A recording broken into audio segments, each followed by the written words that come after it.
Hello, I'm here with my friend Pat Duran, and he is running the 557 restoration project. He's going to give us a walk around and show us the latest update on their progress. Well, good morning, Donnie. Appreciate your being here to help us out with a little publication. Got to keep spreading the word and letting people know. Yeah. And it's a tremendous project. It's really fun to see the progress over the years since I've been able to come out. The business support in the Alaska community has been phenomenal. Our in-kind donors have been with us from day one, are still there. My estimate is the in-kind aspect of this is about $1 million so far. And if you include this building and the utilities, it's probably over that. I'd like to walk around and introduce some more of the crew here, because without them, there would be no project. I want to introduce Jeff DeBrock, standing here next to me. Jeff is the CMO, Chief Mechanical Officer, on the project. I'll let him explain how long he's been involved with it. Well, going on 14 years. I worked for the Alaska Railroad at the time when the engine was brought to Alaska, and they sent me down to Washington and Moses Lake to supervise loading it out and bring it back to Alaska. It's been a project from that point. I'm hoping to have it under steam here real soon. Yeah, what's your estimate on maybe getting some fire built in this engine for the first time, correct? Mm-hmm. We hope to do that in the next few weeks. We're in the cab of the 557. We're standing on the fire deck between the cab and the tender, and that there is the backhead. This is the business end of the boiler where everything happens.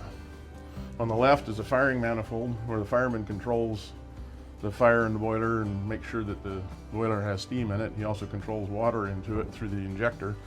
This is the injector starter control here.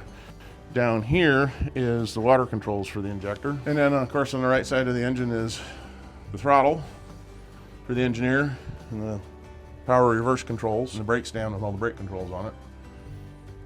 Air pressure gauges are upper right for the brake system. Steam gauge is right here. It's a dual-faced gauge, lit so both the engineer and the fireman can see what the boiler pressure is. This here is the water glass, the tandem water glasses that are used to determine where the water level is in the boiler. All right, I'm moving inside. What are we looking at here? Well, we're in the process of putting fire brick in the firebox of the locomotive. The fire brick has to be in there to protect the parts of the firebox that are not encompassed in water. So we're sitting on that shelf I was talking about. This is the burner right here. And this is the thickness that the brick is being laid in the fire pan right here. This is the final surface. Well, it's not the final surface, but this is where the level is going to be. Once we've got all the bricks in, we're going to come in and put a thin grout over the top of it of this castable refractory. So all this beautiful fit work is going to get covered up. Okay, it gets completely covered up. Wow. Which is a little disappointing, but about every 24 inches, give or take, there's these cardboard slots in here, and these are expansion joints because this brick, when it's glowing red hot, will expand, it'll grow. So you can't have it tight, like this here has got a gap in here. If it was tight up against the steel, then someplace the expansion would cause the bricks to blow out because they got to go somewhere. Okay. Is this original, or did you have to have this rebuilt? This is all new. This is all new. Every bit of it. We took all the firebox out, cut it down to the mud ring, which the mud ring is about that level down in there. That's a water space back there, but we put fire brick that high above the mud ring because the flame front comes from this burner and hits right there against the brick. Oh, wow. So we protect the steel portion of the firebox there. Mm-hmm. We want to deflect that and make it curve up and around, and then it would go over our shoulders and through the tubes. Oh, okay. So this is the primary area where the most heat is right happening. Here. All of these tubes, these are flues for the superheaters, and these are the boiler tubes, and they're 13 feet long. So 13 feet down on that end, there's another tube sheet like this one, and that's the smoke box end. Well, the smoke box end has a nozzle and a petticoat in there that's arranged such that when the steam is exhausted, it'll create a vacuum in the smoke box, and that vacuum creates the draft that pulls the fire and the smoke through the tubes.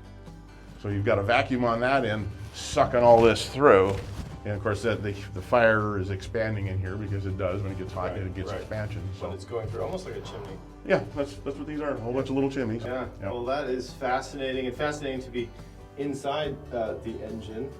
Well, it's kind of a rare opportunity to It's be unique. Yeah, to right here and to see.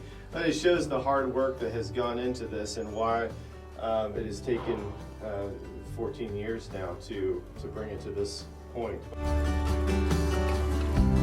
right, show us the exterior here and kind of some of the projects that the team is working on here.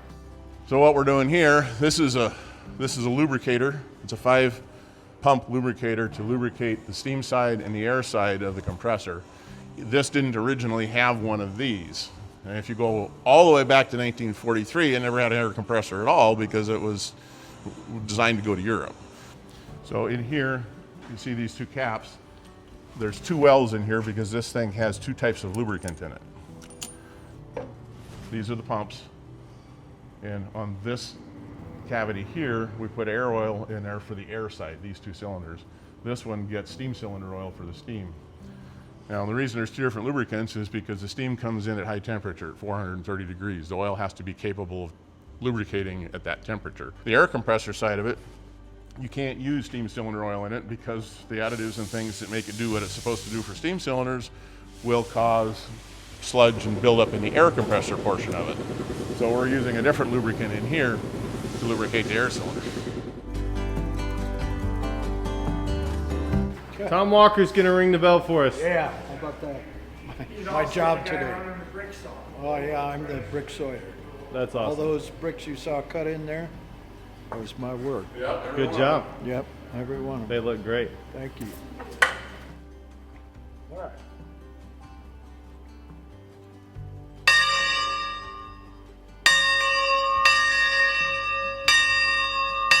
Okay, I'd like to introduce Ken Elmore. He is our master electrician.